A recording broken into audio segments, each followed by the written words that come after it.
ça se peut que ça brasse des affaires pour certaines personnes aujourd'hui. Donc, si jamais c'est le cas, que tu vis des émotions qui sont un peu plus dures à gérer, tu as le droit de te retirer. Il n'y a pas de problème, on va respecter ça. Et les autres élèves, je te demande aussi de respecter si tu vois un autre ami, un autre père, qui vit quelque chose dans ses émotions et qui a un petit peu plus de difficultés. Donc, de respecter ça, puis de ne pas porter jugement. Sur ce, je te présente Madame la sergente, Madame Nadia Salvaille.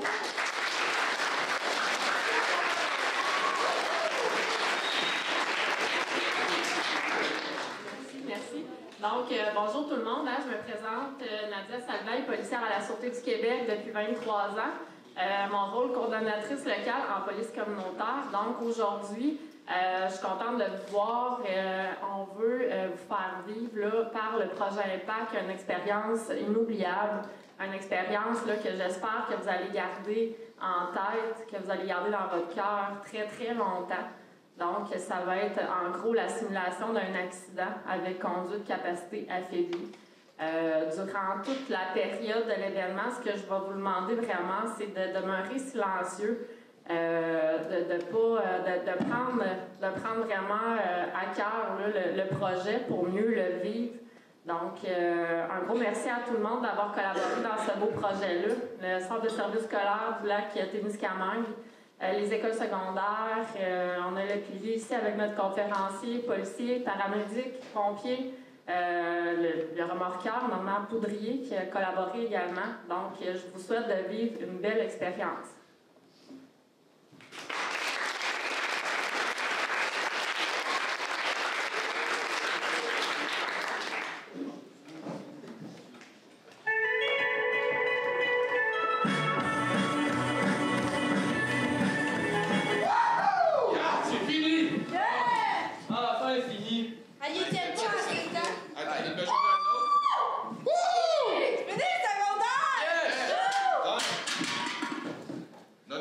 On se la pète à soir! Oh oui! On fait des shooters! Des bons shooters! Un shooter! Oh ouais!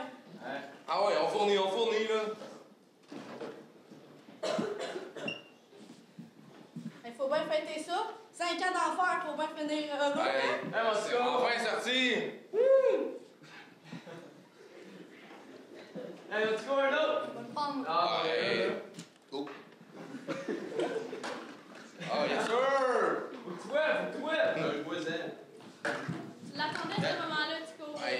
Cale-la, ta bière, cale-la! Ouais! Un autre gorgée plus grosse, faut que tu ouais!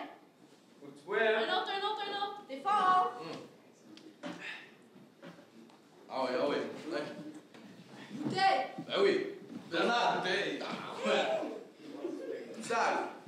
Délicieux! Ah ouais, Tico, comme ça! Ouais! Hey, c'est encore un autre fois. Changez une autre bouteille. Un autre? Un autre.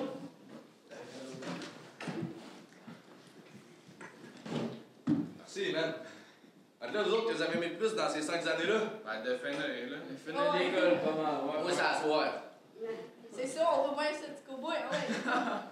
Ah, mais par exemple, Madeleine et Philippe sont... Ouais, c'est vrai. Ils sont où? Ils étaient supposés venir? Ben, ils sont pas partis en même temps que nous? Non. Ben, ils sont partis un peu après vous autres. Ouais, hey, ça me semble, c'est pas bien loin en plus, là. On va l'appeler, là. Devrait pas être arrivé dans pas long. Ils ont dit qu'ils allaient acheter de la bière puis s'en venaient après. Toi, t'es au coin de la rue, quelque chose, et toi, t'avais la rue. Hey, faut que tu s'en viennes faire le partage avec nous autres, là. Hey, fait. On ben, fait toi, ça, ton pas plan, le choix. Ils vont monter de quoi de gros, là. ça répond pas. Essaye d'appeler Dim. OK. D'autres, on va sur un autre, s'il te plaît. Ouais, là. T'avais une, Tico? Ah ouais, ouais. Une pour le bac. Le titre. D'accord. Hey, il répond pas. Voyons. Imagine avoir un téléphone qui peut pas répondre. Moi, ça me donne le goût d'aller les chercher. Non, Tico. Hey, laissez faire, là. Je vais être correct, là, on va aller les chercher. le but, là, tu peux Mais pas. non, mais non. Je viens juste de siffler 6 shooters puis carrière. Là, un ou deux, là. Ah ouais, il attend les clés. Ah, Tico, tu vas t'amuser. Ah, mais moi, je le bête, la route. Ah ouais, ah ouais. Tico. Alors, viens ici. On n'a pas fini de fêter. Non, mais il peut pas y aller, là. Ah, il a chauffé, c'est sûr chaud raide, là. On aurait dû enlever ses clés. On aurait tellement dû. On a pas.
Je vous invite maintenant, en silence, à vous rendre à l'aréna par la porte ici, à droite.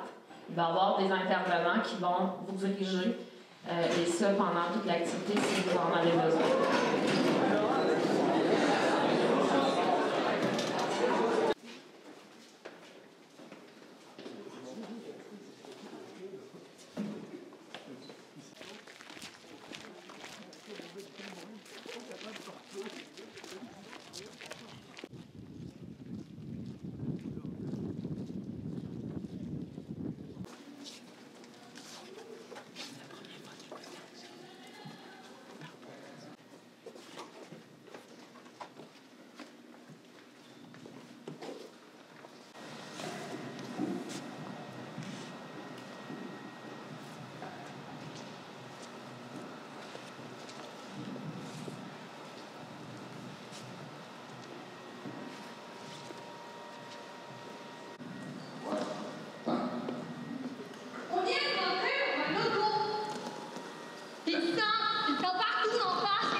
Suite à l'appel de Laurence, le centre de répartition des appels informe rapidement les policiers afin sur les lieux. Les policiers vont analyser la situation. Le micro. Jusqu'à l'arrivée des paramédics, ils vont s'assurer de leur sécuritaire la scène pour éviter qu'un deuxième incident survienne par l'intervention.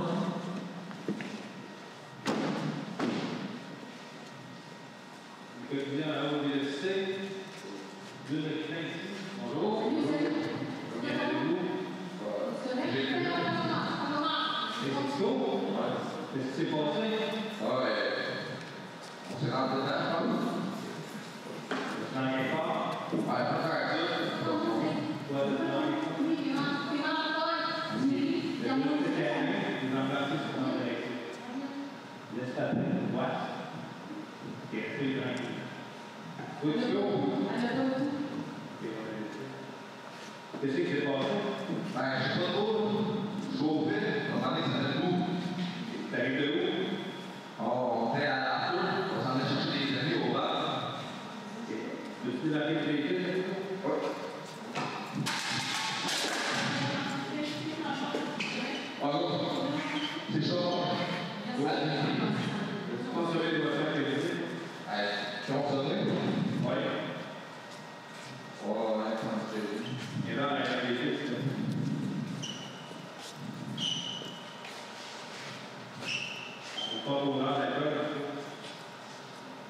Ou quelque chose dans tes poches? Oui. De tes poches, c'est un couteau, Non. un enfant, piqûre, craque. Non. Mets tes deux mains sur la valise pour procéder à ta peau. Écarte tes jambes. Écarte tes bras un peu.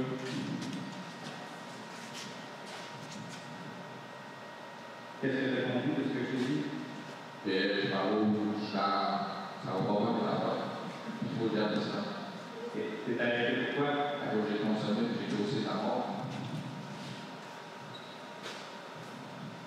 C'est un avocat va suivi de ton café? Non, mais j'ai des choses que je pense que c'est pas. Non, il y a la vérité, c'est gratuit, c'est pour des conseils différents. Parfait. T'as quel âge? 17 ans. Étant donné que mineur, on va ajouter un peu. Parfait. Un peu.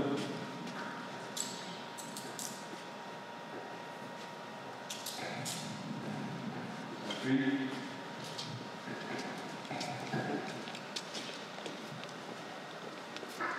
les agents procéderont ainsi à l'arrestation sont coupables de conduite avec les dépassés à Denis qu'au mort. Le droit au silence ne contient pas un parent. L'avocat ainsi que le droit de fournir un échantillon d'ADN sont donnés. La personne suspectée est fouillée, menottée et installée à l'arrière de l'autopatrouille, le tout pour sa sécurité, l'amour et pour nous permettre de poursuivre nos interventions avec les victimes de façon sécuritaire. Un périmètre de sécurité est établi et le policier reconstitutionniste est contacté. Son travail constitue à traiter les éléments de preuve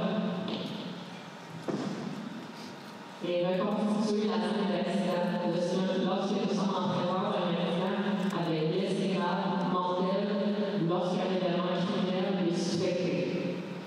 Le policier qui a procédé à l'arrestation du suspect ainsi que le second demanderont l'assistance d'un médecin qualifié qui procédera au prélèvement d'échantillons d'ADN pendus au poste.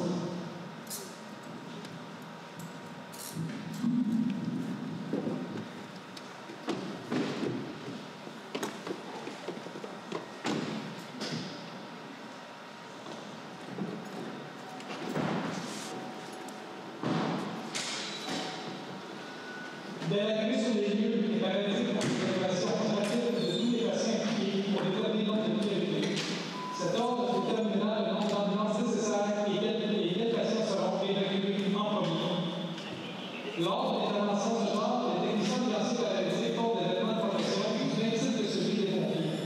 Le but est de protéger les intervenants des non-sauveurs, de la toile du monde et de l'éventuel vécu d'incendie.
Le travail de la maladie consiste principalement à évaluer les patients, stabiliser leur vie, leur état et sortir les victimes de leur dangereuse position sans aggraver les blessures existantes.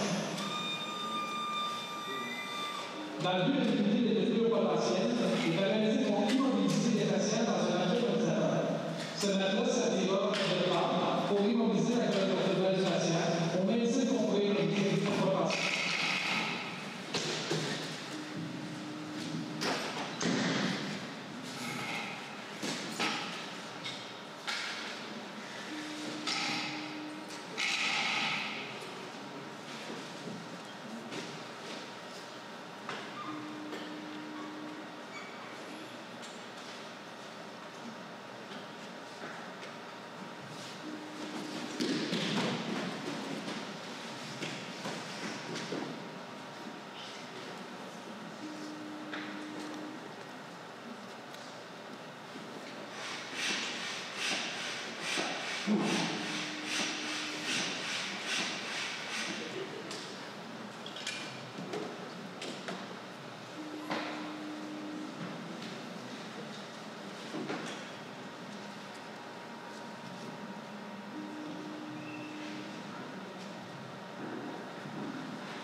Une fois dans le véhicule ambulancier, une évaluation complète des blessures et des signes sera faite avant la mise en route vers le centre hospitalier.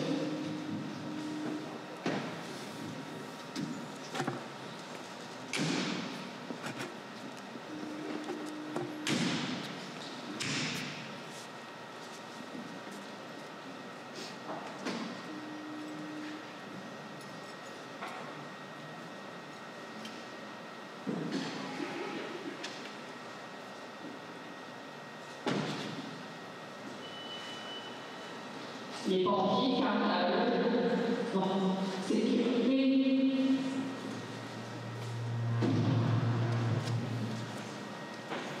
On va rester ici.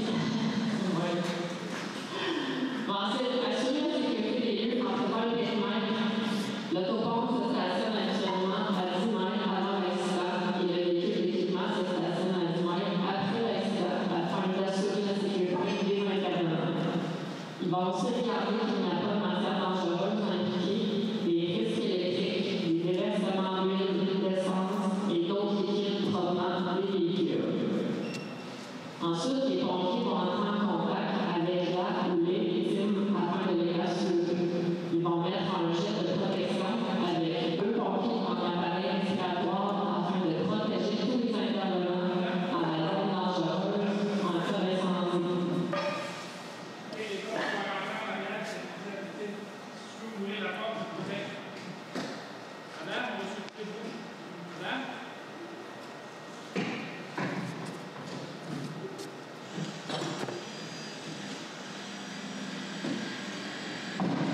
Prends-le pour le coup. Bouge-le. Parfait, OK. Soutiens-y les épaules. Sortez-vous de la porte d'un grand. OK?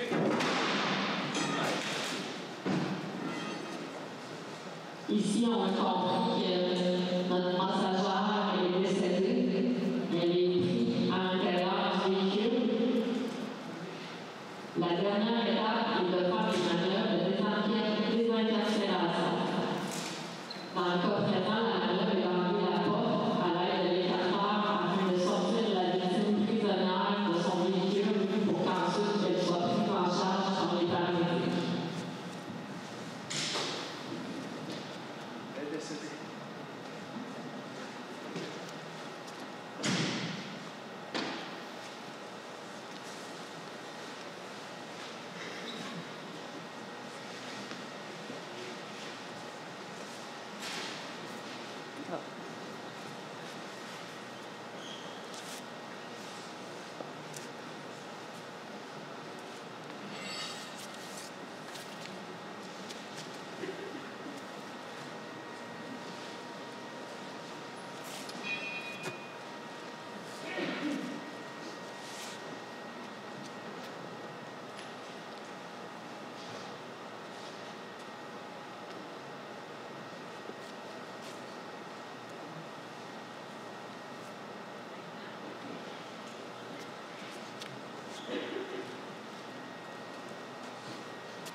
Maintenant, je vous demanderai toujours en silence de retourner vers l'école à l'auditorium.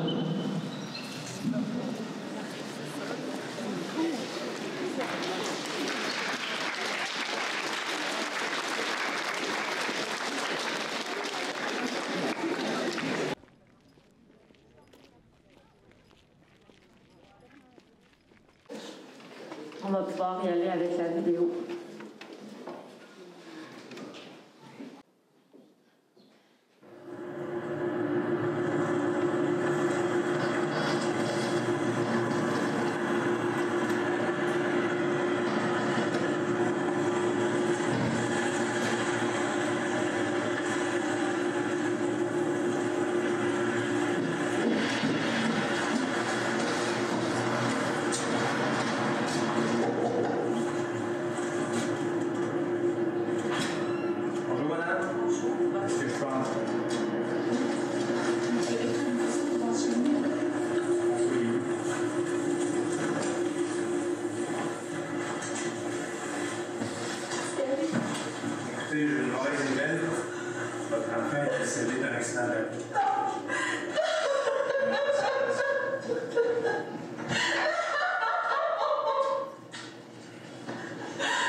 J'inviterai maintenant M. Poisson et Mme Villeneuve, intervenantes au pilier, les traumatisés crâniens de l'Abitibi-Témiscamingue, à venir rendre un témoignage.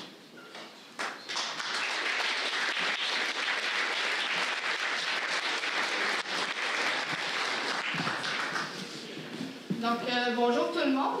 Moi, je suis Liane Villeneuve, intervenante psychosociale au Pilier, Association des traumatisés crâniens, secteur de Rwanda et la Salle. Je suis ici aujourd'hui. J'accompagne Steve Poisson qui va vous parler de son expérience suite à un accident. Moi, je vais lui poser des questions tout au long là, pour l'aider avec sa mémoire. Donc, je te laisse, Steve. La première question. Ben oui, OK. Parle-nous un peu de toi avant l'accident.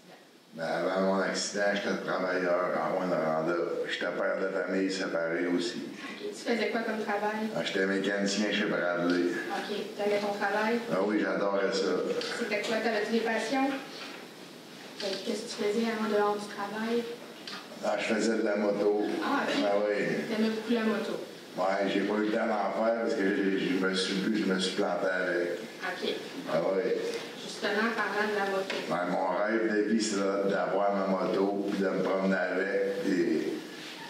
Et j'ai pas fait long avec. C'était quoi la promesse que ton père t'avait dit?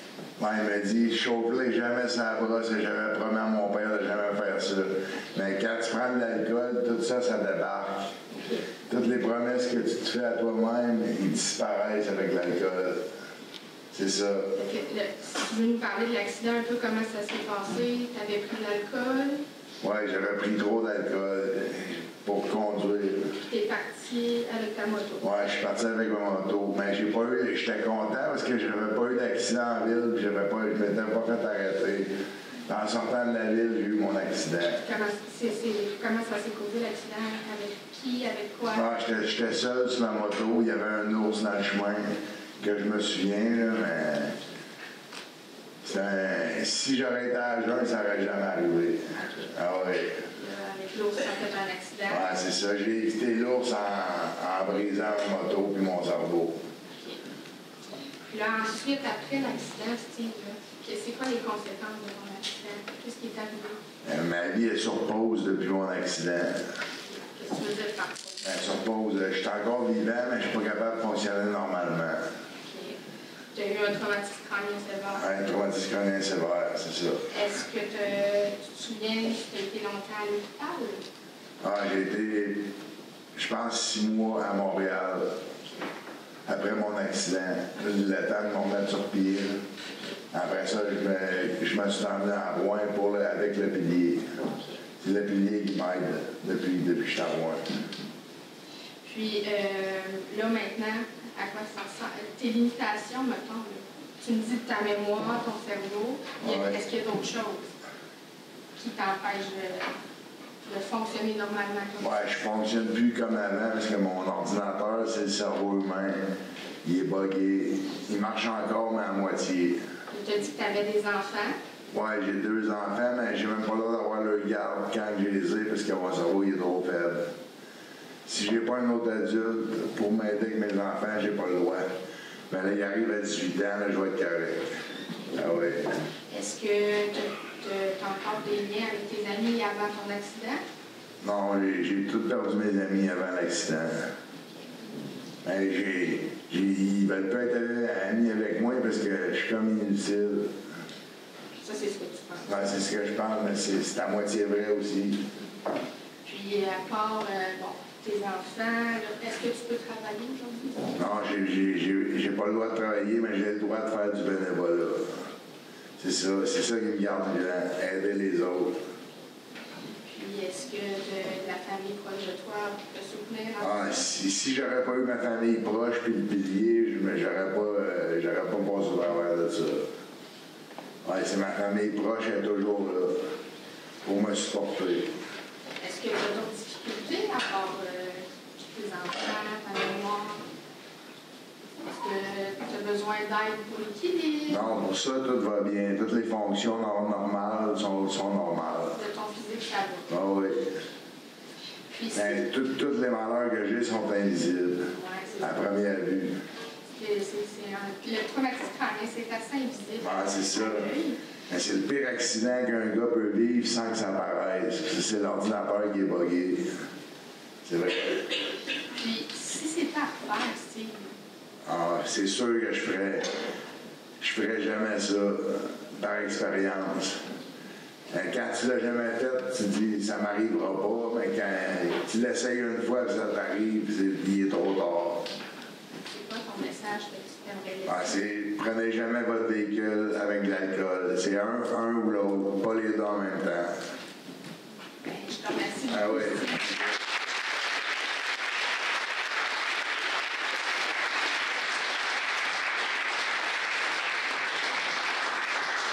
Merci beaucoup, M. Poisson, pour votre témoignage.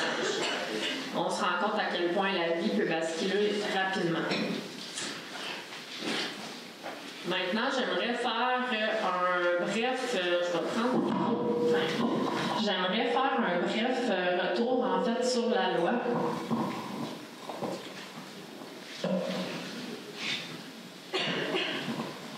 Je ne sais pas si vous entendez, il y a de l'interférence beaucoup. Donc, j'aimerais démystifier avec vous la différence. En fait, c'est quoi une conduite avec les capacités affaiblies par l'alcool selon le code criminel, la différence avec la garde des contrôles et vous expliquer aussi un refus, qu'est-ce que ça donne. Donc, on comprend que la conduite avec capacité affaiblie, c'est conduire un véhicule, c'est la conduite avec tout véhicule moteur. Donc, véhicule moteur, on parle de bateau, on parle de scooter, on parle de véhicule, de tout ce qui a un moteur. C'est compris dans la loi. Donc, conduire avec les capacités affaiblies, ça comprend pas seulement l'alcool, ça comprend également la drogue, ça comprend les médicaments. Donc, ça, c'est la conduite avec les capacités affaiblies. La garde des contrôles, souvent, les gens pensent que dans un party, ils ont le droit de dormir dans leur véhicule s'ils ont consommé de l'alcool. En fait, non, ça c'est une garde des contrôles. Ce que ça veut dire, c'est que si on est en état d'ébriété et qu'on a la capacité de partir avec notre véhicule à tout moment, on a les clés dans nos poches, bien, au sens de la loi, ça devient une garde des contrôles. Je vous donne un autre exemple de garde des contrôles. Si je suis en état d'ébriété et que je vais fouiller dans mon coffre de véhicule pour aller récupérer quelque chose, les policiers passent, m'interpellent, je peux risquer de me faire arrêter pour une garde des contrôles étant donné que j'ai la possibilité de prendre mon véhicule. La même chose pour l'hiver, quelqu'un qui va déneiger son véhicule alors qu'il est en capacité affaiblie, ça peut devenir au sens du code criminel une garde des contrôles.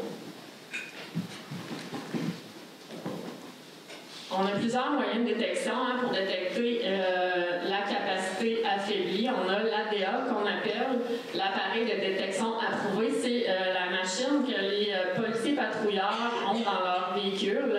Cette machine-là permet, lorsqu'on détecte un odeur d'alcool, de faire souffler la personne sur le bord de la route pour être en mesure de savoir si la personne va échouer le test. Si la personne échoue le test, on lui donne l'ordre de nous suivre, on l'amène avec nous en fait au poste pour la faire souffler dans l'éthylomètre, qui est une machine qui va nous donner le taux exact d'alcoolémie. Cette machine-là se trouve au poste.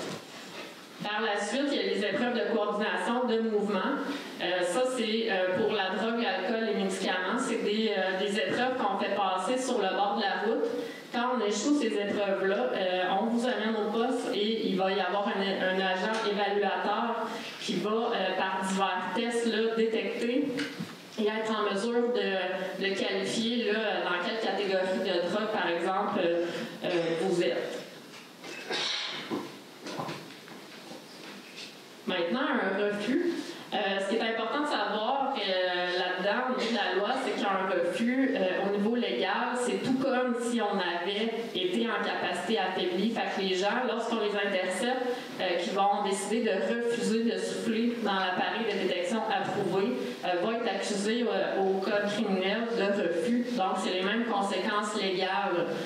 La même chose pour les épreuves de coordination de mouvement.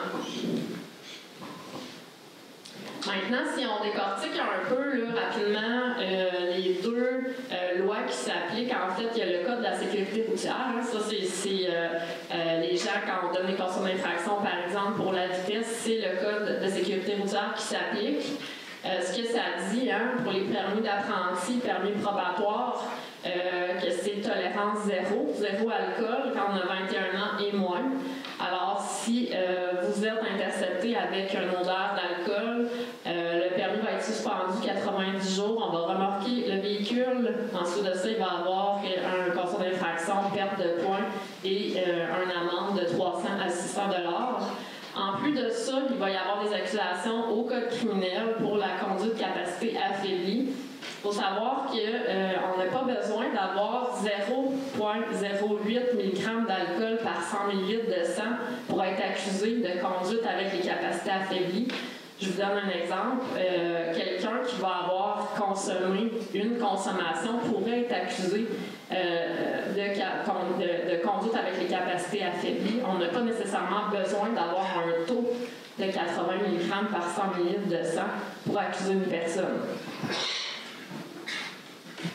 Maintenant, ce qui est important à l'aube du bal définissant, c'est de se rappeler qu'à travers toutes les parties qu'il va y avoir cet été, les occasions de prendre un verre et tout ça, c'est avant de partir, l'importance de se prévoir un plan A, un plan B, toujours prévoir de quelle façon on va revenir. Je comprends que ici, il n'y a pas beaucoup de taxis qui sont disponibles, mais par contre, de se prévoir un accompagnateur, un parent qui va être en mesure de venir nous chercher à la fin de la soirée, ou même une personne qui va être un peu plus âgée que nous, qui va servir de chauffeur, là, qui ne va pas consommer d'alcool.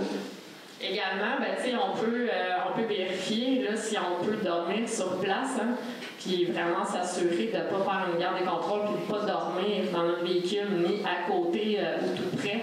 Donc, ça, c'est vraiment important.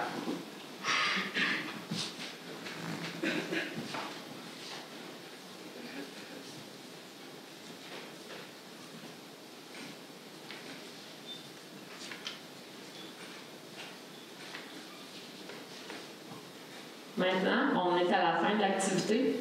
Donc, j'espère que vous avez aimé le projet IMPACT. J'espère que vous allez en garder des souvenirs profonds.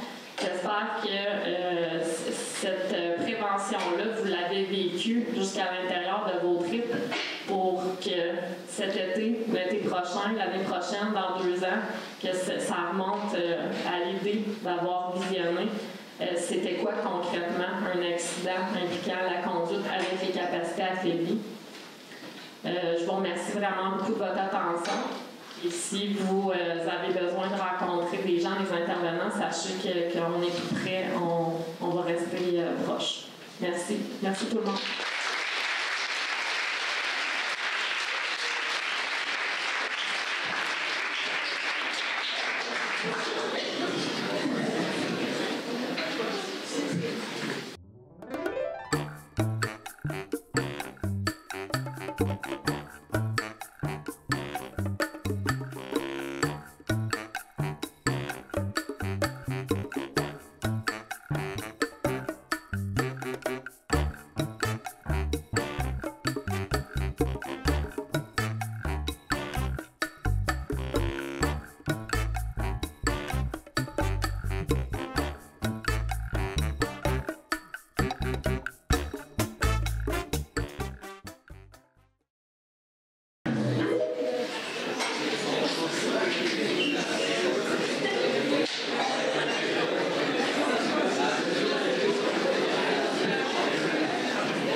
Donc, on a vu une petite vidéo, en fait, c'est le CALAC qui avait envie aussi de faire un petit peu de sensibilisation par rapport à la consommation. Donc, pour clore, en fait, la sensibilisation d'aujourd'hui, on vous invite à participer à une œuvre collective. C'est à votre choix, vous n'êtes pas obligé de le faire, mais si vous avez envie, nous, en fait, on va récolter toutes les petites plaquettes pour en faire une silhouette de voiture qu'on va apporter au bal définissant pour faire un petit rappel visuel de la sensibilisation qu'on a vécue aujourd'hui. Donc, de l'autre côté, il va y avoir des petites plaquettes de bois que vous pouvez aller inscrire, soit un mot, quelque chose que vous retenez de la sensibilisation d'aujourd'hui. Ça peut être un petit dessin. Donc, c'est à votre guise. Ça va être dans le hall sur des petites tables de l'autre côté. Et merci beaucoup de votre écoute aujourd'hui.